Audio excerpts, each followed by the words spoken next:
Welcome to the Coast to Coast podcast, brought to you by Play Picks and the Lines. Coming to you from the West Coast, Josh Lander, joined as always by my guy on the East Coast, Nate Weitzer. Little Wednesday night action for you as we are close to the end of this NBA season. We'll have that full lineup for you. Make sure you are liked and subscribed to the video and jump in those comments as we'll have a gift card prop to give away to you guys here in just a minute. And as always, if you do need a FanDuel or DraftKings account, head to fdpicks.com or dkpicks.com. Find all those listings in your area, such as what we've got for tonight. Late, let's get into it.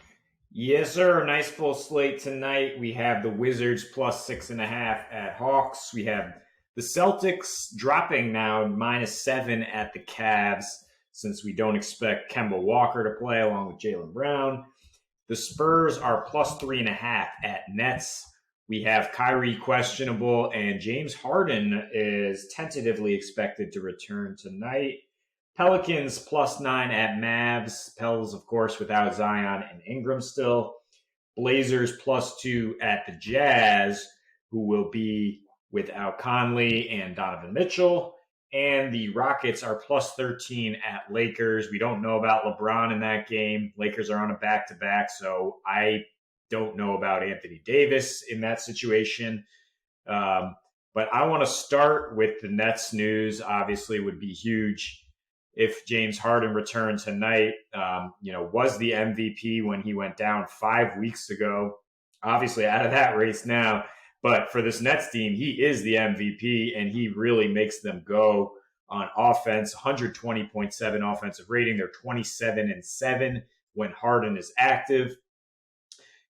Even if Kyrie sits, they're 7-2 with Harden and KD. I think that duo will do you just fine against the Spurs team that really their strategy has just been take the ball out of the basket and go outscore the other team.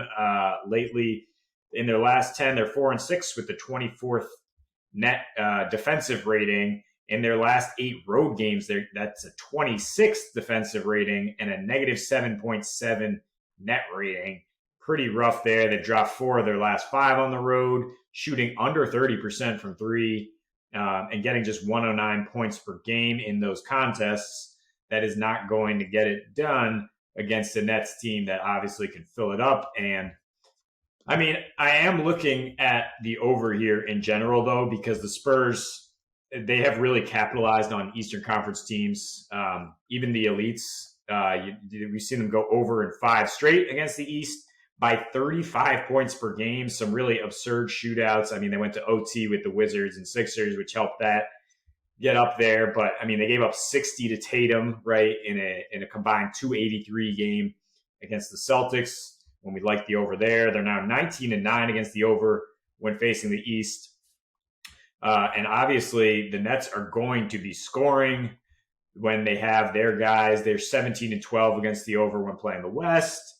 They're very reliable at home, 25-8 straight up, 20-5 when listed as home favorites. I like the idea of parlaying the Nets with this over, and I like the fact that it continues to drop. It's now 231 because the Nets have gone under in 8 of their last 11, so people looking at a trend there. But I'm more looking at the trend of the Spurs. When they realize they can't consistently get stops, they'll just say, okay, let's ratchet up the pace. And these are 2 teams that are top 5 in assist-to-turnover ratio. They both yield a ton of points in the paint. In fact, San Antonio, the 3rd most on the road. So I think there'll be a lot of easy buckets here tonight.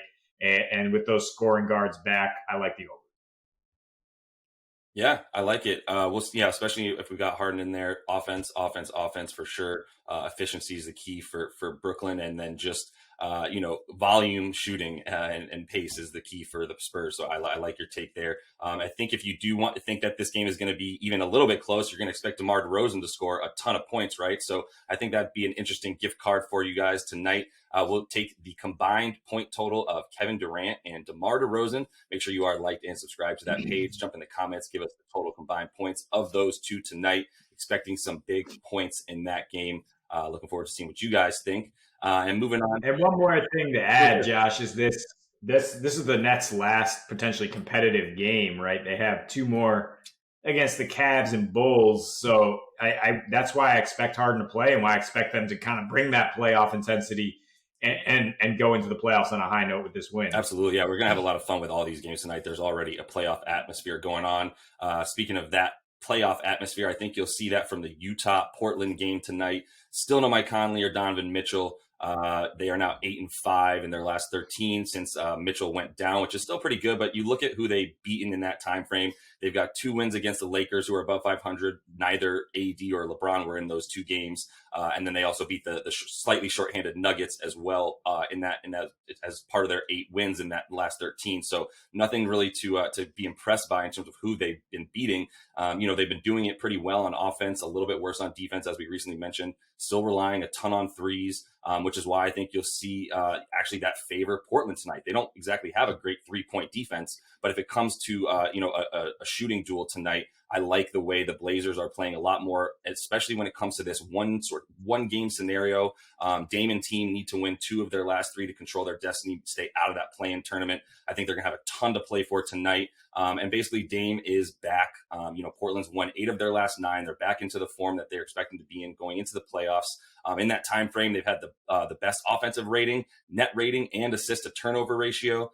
They've also had the number 8 defensive rating to contribute there. And then Dame is back to Dame. He's shooting 50% from 3 in his last 9, 30 points a game. The team overall is shooting 43% from 3, averaging 127 points a game in the last 9. So as I mentioned, they're 21st in 3-point defense, not very good. But I'm not really worried about them being able to at least hang. And if it's a shootout, I like them a lot better to be able to handle that than the shorthanded Jazz tonight, who are still a game and a half up on first after the Suns lost. I think you see a lot of the motivation on the side of Portland tonight in Utah.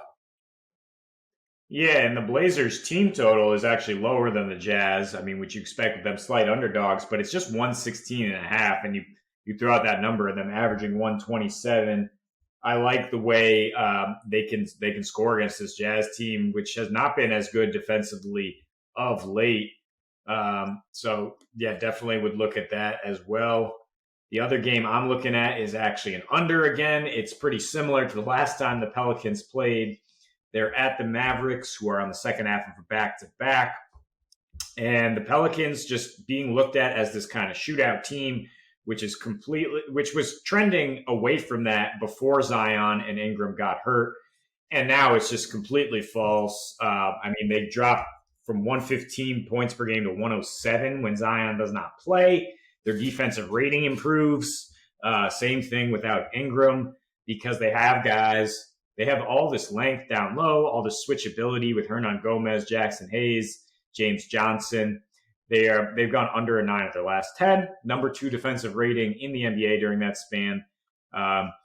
They've gone under in 4 of their last 5 against division foes, so kind of familiarity helping there. The exception being the Rockets, who just kind of shoot it out these days.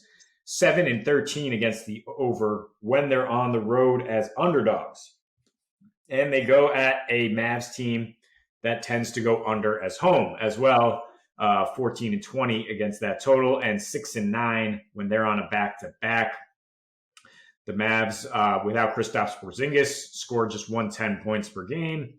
And again, just like I did with the Grizzlies, I'm thinking, let's trust the Pelicans to at least, give that effort with these guys, these young guys playing defense well, and keep the Mavs under 117.5, their team total. See what happens from there. I would also consider, banking on a slightly close game in the 112, 105 range, something like that. And if the Pels cover that spread, which is at 10 points right now, and keep it under, you're getting plus 250 on your money. Parlay those together. I could see that scenario coming true. Love that. Yeah, a lot of factors pointing towards the under when these two teams are meeting right now, especially as you mentioned, everything with New Orleans. I loved your pick the other night against the Grizz. I'll probably follow you there again tonight. One other game that also occurred on Monday night, second time this week that the Washington Wizards and Hawks are playing.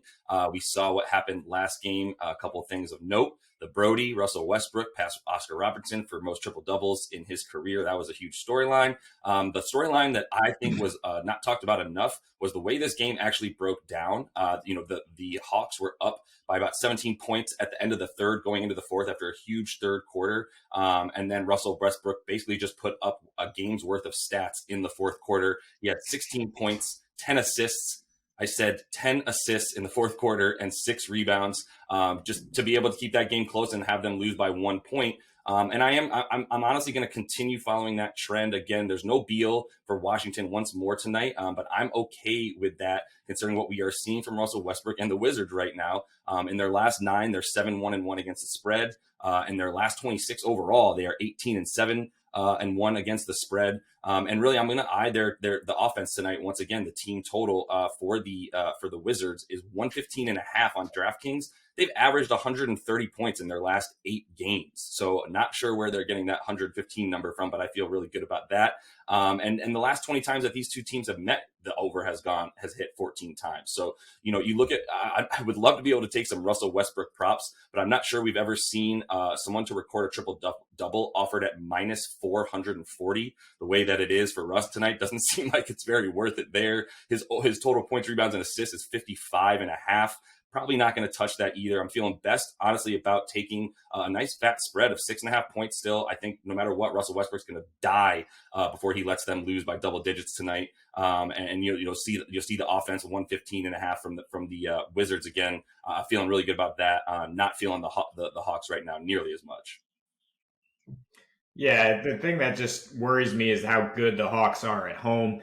But I think that could manifest in terms of their offense tonight when you have the Wizards playing at the pace they are and scoring the way they are. So even at 240, I think I would consider the over here.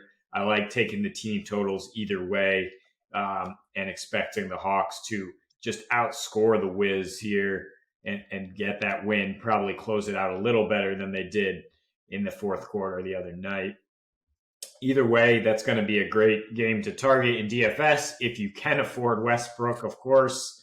But Trae Young and Clint Capella are pretty cheap on the other side comparatively. Those could be good building blocks. I think it's all about correlation tonight. Which game do you want to stack? You can go Dame Lillard and then Clarkson Bojanovic in that game. That could be a shootout. You could go with DeRozan and Durant, like we said, with the gift card. And then you can mix in a lot of value. The Pelicans, Hernan Gomez, James Johnson on that side. The Cavs starting Dean Wade. The Celtics are going to be depending on Fournier and probably Peyton Pritchard if Kemba sits. And then the Rockets obviously have their guards coming off. DJ Augustine, a nice game. The Lakers have no guards right now, so I would definitely roll with KCP, maybe Kyle Kuzma. And again, if Anthony Davis is active, I still expect him to take a seat pretty early in this one. And Andre Drummond had a big game against the Knicks last night. Let's expect him to keep it rolling against a Rockets team that's starting Kelly Olynyk at center and is not going to be stopping him down low. Yeah, and I got to think that the Lakers might be just resigning themselves to the 7th seed and jumping into that play-in tournament. So, I think AD is going to be, looking to get some rest tonight, as you said. So definitely some guys to target on the Lakers. That is all the time that we have. As always, make sure you are liked and subscribed to that page. Let us know who the combined point total that you think in the comments between KD and DeMar DeRozan in that Nets Spurs game tonight. We will be back with another show for you guys tomorrow. And as for tonight, happy betting.